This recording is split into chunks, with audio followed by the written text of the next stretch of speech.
नमस्ते दोस्तों, मेरा नाम विक्रम सेठिया। मैं एक लाइफ कोच और मोटिवेशनल स्पीकर हूं। बात लगभग 100 साल पुरानी 1920s की है। हंगरी, जो कि यूरोप का एक हिस्सा है, उसकी आर्मी का एक नौजवान लड़का था जिसकी जिंदगी में बस एक ही मकसद था। उसका मकसद था दुनिया का सबसे अच्छा पिस्टल शूटर बनना। अपने लक्ष्य को प्राप्त करने के लिए वो दिन रात मेहनत करता था, घंटों प्रैक्टिस करता था और इसी का रिजल्ट था कि वो अपने देश के टॉप पिस्टल शूटर्स में गिना जाने लगा। 1938 में 28 साल का होते होते उसने देश विदेश की कई शूटिंग चैंपियनशिप्स जीत ली थी और हंगरी के सभी लोगों को यकीन हो चला था कि दाएं हाथ का यह निशानेबाज 1940 के टोक्यो ओलंपिक्स में गोल्ड मेडल जीतकर ही दम लेगा। लेकिन होनी को तो कुछ और ही मंजूर था। एक आर्मी की ट्रेनिंग सेशन के दौरान उसके दाएं हाथ में मौजूद एक हैंड ग्रेनेड फट गया। इस हादसे में उसने अपना राइट हैंड गंवा दिया और इसके साथ ही उसका ओलंपिक गोल्ड मेडल में जीतने का सपना भी चकनाचूर हो गया। वो 1 महीने तक हॉस्पिटल में पड़ा रहा और उसके बाद जब बाहर निकला तो उसकी दुनिया बदल चुकी थी। अब उसकी सबसे बड़ी ताकत उसका दायां हाथ उसके साथ नहीं था। कोई आम इंसान होता तो क्या करता? अपने भाग्य को कोसता, लोगों की सिंपैथी लेने की कोशिश करता या लोगों से कटने लगता। मे बी डिप्रेशन में चला जाता और अपने जिंदगी के मकसद को भूल जाता। लेकिन बचपन से दुनिया का सर्वश्रेष्ठ शूटर बनने का सपना देखने वाला वो लड़का तो किसी और ही मिट्टी का बना हुआ था। बाकी लोगों की तरह उसने ये नहीं सोचा कि उसने अपना वो हाथ खो दिया है जिसे दुनिया का सबसे अच्छा शूटिंग हैंड बनने में उसने दिन रात एक कर दिया था, बल्कि उसने सोचा कि मेरा एक हाथ बेकार हो गया तो क्या हुआ, अभी भी मेरे पास भगवान का दिया एक और हाथ है जो पूरी तरह से ठीक है और अब मैं इसी हाथ को दुनिया का सबसे अच्छा शूटिंग हैंड बना कर रहूंगा। और अपने इस एटीट्यूड के साथ वो एक बार फिर शूटिंग प्रैक्टिस में जुट गया और असंभव को संभव बनाने की कोशिश करने लगा। लगभग 1 साल बाद वो नेशनल शूटिंग चैंपियनशिप में पहुंचता है। इतने समय के बाद उसे वहां देख बाकी शूटर्स उसकी हिम्मत की दाद देने लगते हैं कि इतना कुछ हो जाने पर भी वो उन्हें एनकरेज करने के लिए यहां आया है।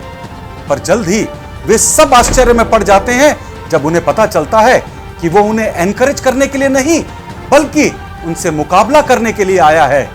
मुकाबला होता है और पूरी दुनिया को हैरान करते हुए अद्भुत साहस वाले उस शख्स ने अपने बाएं हाथ से वो मुकाबला जीत लिया।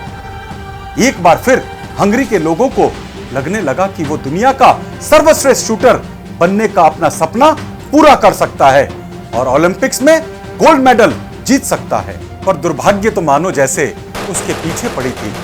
वर्ल्ड वॉर की वजह से 1940 और 1944 के ओलंपिक गेम्स कैंसिल हो गए और सीधे 1948 लंदन ओलंपिक्स कराने का फैसला लिया गया।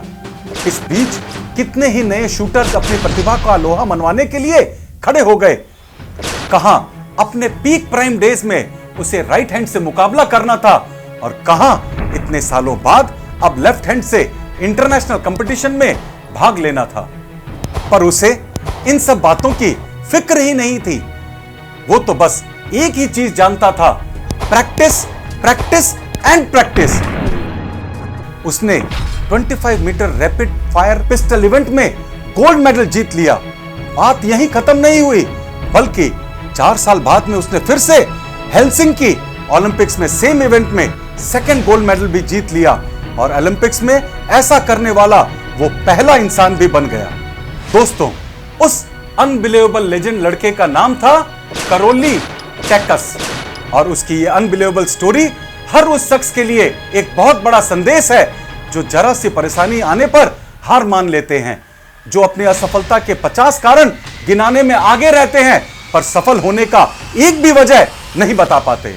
अंत में मैं आपसे यही कहूंगा कि सफलता के संघर्ष में जब भी आपको लगे कि आपके साथ कुछ बुरा हुआ है तो एक बार उस एक हाथ वाले पिस्टल शूटर के बारे में जरूर सोचिएगा और खुद ही डिसाइड करिएगा कि क्या यह समय अपना एक हाथ खो देने से भी बुरा है।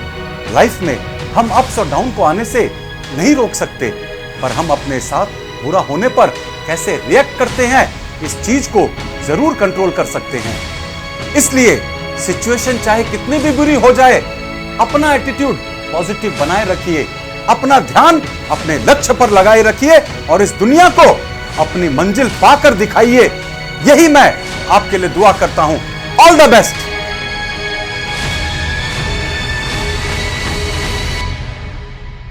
इसे अपने दोस्तों के साथ और अपने रिश्तेदारों के साथ और दूसरे लोगों के साथ शेयर करना मत भूल जाइएगा। और आप हमारा YouTube चैनल भी सब्सक्राइब कर लीजिएगा और बेल आइकन दबाना मत भूल जाइएगा, जिससे कि इस तरह की जीवन में आगे बढ़ने की बातें हम डायरेक्टली बिना किसी डिस्ट्रप्शन के आप तक पहुंचा सके।